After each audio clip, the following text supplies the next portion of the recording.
Hari ni, jom ikut aku jalan-jalan dekat Johor Bahru. Lokasi pertama yang kita orang pergi ialah Kota Jil. Kota Jil ni salah satu tempat bersejarah yang pernah berfungsi sebagai penjara suatu ketika dahulu.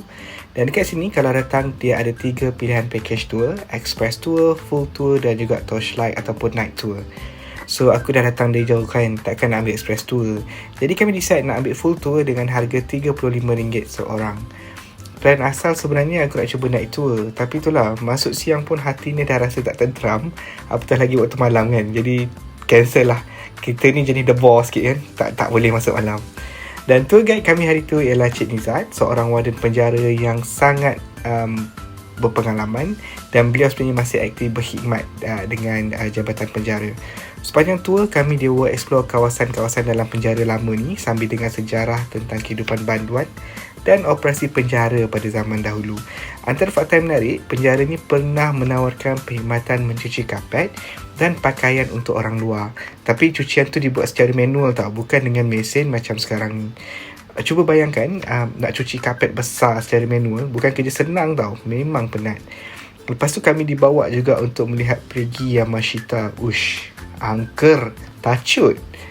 Perigi ni dikaitkan dengan sejarah zaman pendudukan Jepun dan dipercayai mendapat nama daripada General Tomoyuki Yamashita, seorang tentera Jepun yang terkenal dalam sejarah tanah Melayu ketika Perang Dunia Kedua.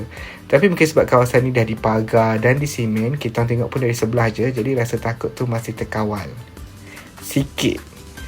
Seterusnya kami dibawa masuk pula dekat kawasan bilik-bilik sel, yang buat aku lagi berdebar. Cik Nizat ni boleh offer nak kunci kita orang dalam sel tu untuk kononnya untuk rasa pengalaman sebenar. Maaf cik, saya tak rela. Lalu dekat bilik gelap ni pun hati dah rasa tak sedap. Mungkin sebab terbayangkan orang-orang yang pernah duduk dalam bilik sebelum ni kan. Kita turut juga dibawa melihat sel-sel tahanan lain yang mempunyai pelbagai lukisan dan coretan pada dinding. Ada yang meluahkan perasaan, ada yang menulis pesan untuk banduan seterusnya, ada juga lukisan yang agak menggurunkan. So benda ni buat kita rasa insaf sebab di sebalik setiap coretan tu ada kisah dan emosi seorang yang pernah melalui hidup dalam penjara ni. So dalam package full tour ni juga kami berpeluang untuk masuk ke bilik tahanan banduan akhir. Dekat sini dia ada tali gantung asli yang pernah digunakan untuk menggantung seorang banduan wanita yang terkenal dari penjara Kajang. Siapa banduan tu? Korang teka sendiri. Kalau nak tahu, korang kena datang tour ni dan dengar sendiri penerangan daripada guide. Sebelum lawatan kami berakhir, Cik Nizat turut memberikan demonstrasi sebatan. Ya Tuhan, bunyi tu cukup untuk buat kita rasa meremang. Ada juga tayangan video berkaitan hukuman sebatan, video sebenar, tapi bahagian tu tak dibenarkan untuk dirakam lah.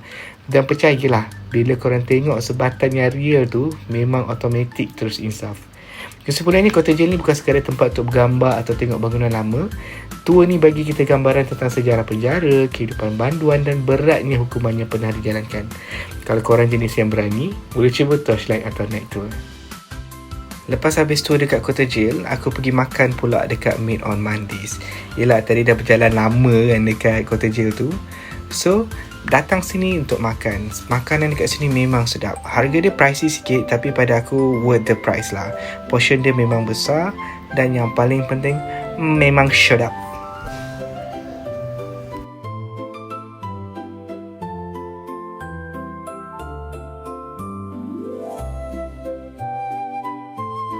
Petang tu sebenarnya aku dengan wife aku tak tahu nak pergi mana.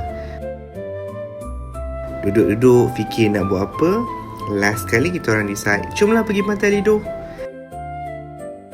Pantai Lido ni sebenarnya agak tersorok sikit sebab sekeliling ni banyak apartmen yang tinggi. Jadi kalau tak biasa dengan kawasan ni memang boleh terlepas. Tapi nasib baik abang Grab yang bawa kita orang tadi bagi tahu Pantai Lido ni dekat mana. Kalau tak memang tak ke mana kita orang pergi.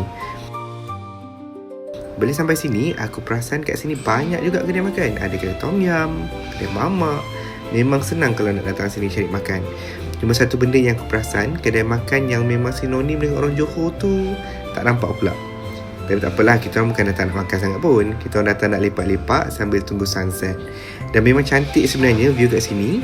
Lagi-lagi bila mata dah nak terbenam. Suasana dia memang tenang. Satu lagi yang best, dari Pantai Lido ni boleh nampak Singapura. So petang ni asalnya kita tak tahu nak buat apa, last habiskan masa kat sini je.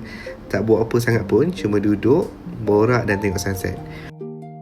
Dan tu je lah aktiviti kami untuk sehari di JB. Simple je trip kali ni, tapi okey lah dapat keluar jalan-jalan dengan wife.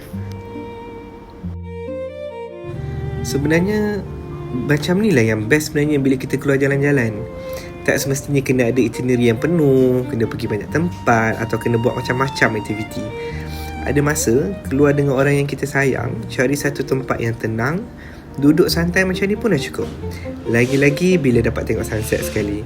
Walaupun trip kali ni memang simple, aku rasa benda-benda simple macam ni lah yang nanti kita akan ingat balik. So kalau korang ada dekat JB, tak tahu nak buat apa petang-petang, boleh datang cuba dekat sini.